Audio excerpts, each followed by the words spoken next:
তিনি জুলাইত শুভমুক্তি বহু প্ৰতীক্ষিত ছবি ককা দেউতা নাতি আৰু হাতী 2 আজি ছবিখনৰ দুটাকৈ গীতৰ শুভমুক্তি যোৰহাট থিয়েটাৰত মুক্তি তুমি মোৰ জীৱনৰ জোনাক আৰু হাসনা হানা শীৰ্ষক গীত দুটি প্ৰাইডিছ এণ্টাৰটেইনমেণ্টছৰ উদ্যোগত বিশ্বজিৎ বৰাৰ পৰিচালনাত নিৰ্মাণ কৰা ককা দেউতা নাতি আৰু হাতী 2ক লৈ ইতিমধ্যে ৰাজ্যত আৰম্ভ হৈছে ব্যাপক চৰ্চা সময় গৰকা এটা কাহিনী সাজু হৈ উঠিছে আপোনাৰ বাবে যোৰহাট থিয়েটাৰত মুকলি গীত দুটি হাসনা হানা শীৰ্ষক গীতত কণ্ঠনি গৰাইছে ইৰেকাই আৰু গীতটোৰ সংগীত জয় বৰুৱাৰ গীতটোৰ কথা ইপচনলাল বৰুৱাৰ ইংৰাজীৰ অংশ লিখিছে ইৰেকাই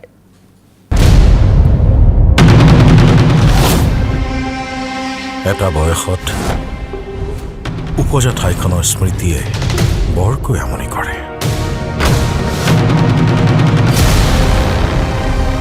মৃকুদৰ কেৱল এটা সাধাৰণ হাতীয়ে নহয় ই মোৰ অতি পুৰণি বন্ধু মই ঘৰলৈ ঘূৰি আহোঁতে অলপ পলম হৈ গ'ল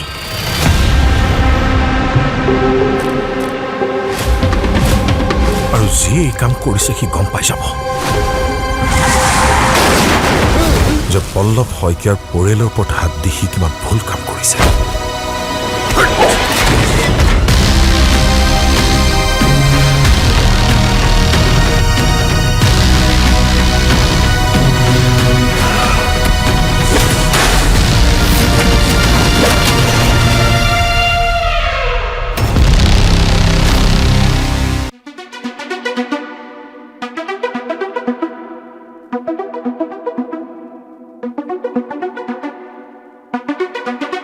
रात मोरा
আমি নিশ্চিতভাৱে আশা কৰিম যে এই ছবিখন দৰ্শকৰ বাবে দৰ্শকে আদৰি ল'ব। খুব ভাল হৈছে। মই চোৱাৰ এটা সৌভাগ্য হৈছে মোৰ। প্ৰিভিউ এটা কৰিছিলোঁ ৰিচেণ্টলি মুম্বাইত, আৰু মই নিশ্চিতভাৱে ভাবোঁ যে প্ৰতিগৰাকী দৰ্শকে যি চিনেমা ভাল পায়, ছবি ভাল পায়, অত্যন্ত ভাল পাব। খুব ষ্ট্ৰং এক্টিং হৈছে। উৎপল আছে আমাৰ মাজত, অত্যন্ত সুন্দৰ এক্টিং। মই অসমীয়া ছবি চাওঁ, বহুত চাওঁ, কিন্তু উৎপলৰ এইখন ছবিত ইনক্ৰেডিবলি, মানে মই কৈছোঁ যে এক্সেলেণ্ট হৈছে। প্ৰাঞ্জল দা আছে, ক'বই নালাগে। যতীন আছে ইয়াতে, আৰু কেইগৰাকীমান ভেৰি য়াং আৰ্টিষ্ট আছে, আপোনালোকে সদায় চিৰিয়েলছ বা টিভিত দেখি থাকে। তেওঁলোকৰো পাৰফৰ্মেঞ্চ এক্সেলেণ্ট হৈছে। গানখিনিও যথেষ্ট ভাল হৈছে। অলপ অলপ টিজাৰ্ছ আহিছে। চ' মই নিশ্চিতভাৱে ভাবোঁ যে ছবিখন এটা কমপ্লিট পেকেজ, এটা একদম লাষ্ট মুহূৰ্তলৈকে ক্লাইমেক্স আছে। এৱাৰ্ড উইনিং ডাইৰেক্টৰ, খুব সুন্দৰকৈ তেওঁ পৰিচালনা কৰিছে।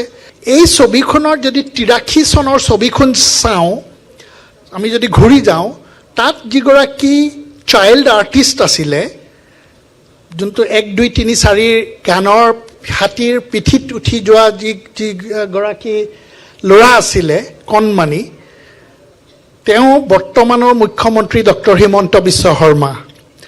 আৰু ডক্টৰ হিমন্ত বিশ্ব শৰ্মা যোৰহাটৰ লগত তেওঁ, কাৰণ ইয়াতে তেওঁ পঢ়িছিলে আৰু বাল্যভৱনত পঢ়িছিলে। চ' এটা ক'ৰবাত নহয় এটা কানেক্ট আছে যোৰহাটৰ লগত, আৰু সেইটো এটা মানে আগত ৰাখি, যিহেতু প্ৰযোজক ৰিণিকী ভূঞা শৰ্মা আপোনালোকে সকলোৱে জানে হিমন্ত বিশ্ব শৰ্মাৰ পত্নী। চ' তেওঁ ভাবিলে যে ক'ৰবাত নহয় ক'ৰবাত তেখেতৰ স্বামীৰ আৱেগ জড়িত হৈ আছে যোৰহাটৰ লগত। 3 জুলাইত এই ছবি গৃহলৈ আহিব, ৰিলিজ হ'ব। মই ভাবোঁ যে অসমৰ বিভিন্ন প্ৰান্তত থকা ছবিগৃহত ককা দেউতা নাতি আৰু হাতী 2 দ্বিতীয়খন আহিব। আৰু আপোনালোকক অনুৰোধ যাতে অসমীয়া ককা দেউতা চাব, লগতে অসমীয়া ছবি চাব, যাতে আমি অসমীয়া ছবি যদি আমি নাচাওঁ তেতিয়াহ'লে কেতিয়াও এই ছবি যি ইণ্ডাষ্ট্ৰী কেতিয়াও আগবাঢ়ি যাব নোৱাৰিব। চ' আপোনালোকৰ সহায় সঁহাৰি মৰম আশীৰ্বাদ মই পুনৰবাৰ আপোনালোকক আমাৰ এই অনুষ্ঠানত অহাৰ বাবে ধন্যবাদ জনাইছোঁ। ইয়াতে মই প্ৰাইডিছ এণ্টাৰটেইনমেণ্টক ধন্যবাদ জনাব লাগিব মোক সেই দায়িত্বখিনি দিয়াৰ কাৰণে। আৰু মই ৰাইজক এটা কথা ক'ব পাৰিম, এই চিনেমাখন এটা খুব ধুনীয়া পেকেজ, যিহেতু কাহিনীৰ ফালৰ পৰা চালেও আৰু টেকনিকেলি আমি বহুত এখন চাউণ্ড চিনেমা বনাবলৈ চেষ্টা কৰিছোঁ। এডিটিঙে হওক, একশ্যন হওক, চিনেমাখনৰ স্কেলটো দেখিলে আপোনালোকে গম পাব বহুত ডাঙৰ স্কেলত ছবিখন নিৰ্মাণ হৈছে। গম পাই যায় যে এখন চিনেমাৰ প্ৰডাকশ্যন ভেলুটো বহুত ডাঙৰ। ককা দেউতা নাতি আৰু হাতীৰ যিখন মেইন চিনেমা আছিলে 1983, সেই ছবিখন যিসকলে চাইছে তেওঁলোকে এই ছবিখনত বিভিন্ন চৰিত্ৰ তেওঁলোকে দেখিব। সেই চৰিত্ৰসমূহ বেলেগ ধৰণে গ্ৰ' কৰিছে আজিৰ দিনত। আৰু যিসকলে চোৱা নাই তেওঁলোকে এখন নতুন চিনেমা হিচাপে ছবিখন দেখিব, আৰু তেওঁলোকে এই ছবিখন চোৱাৰ পিছত আকৌ সেইখন চাবলৈ মন যাব। তো মই ভাবোঁ সেইখিনি আমি কৰিব পাৰিছোঁ, আৰু মোৰ বিশ্বাস ৰাইজে ভাল পাব। আৰু যিহেতু আমিও আজি ছবি কৰি আহিছোঁ, ৰাইজৰ মৰম পাই আহিছোঁ, এইখনো আমাক ৰাইজে মৰম দিব বুলি আশা ৰাখিছোঁ। তাহানিৰ কাহিনীটো য'ত শেষ হৈছে, মই আহি পেলাই মাকনক বিচাৰোহি,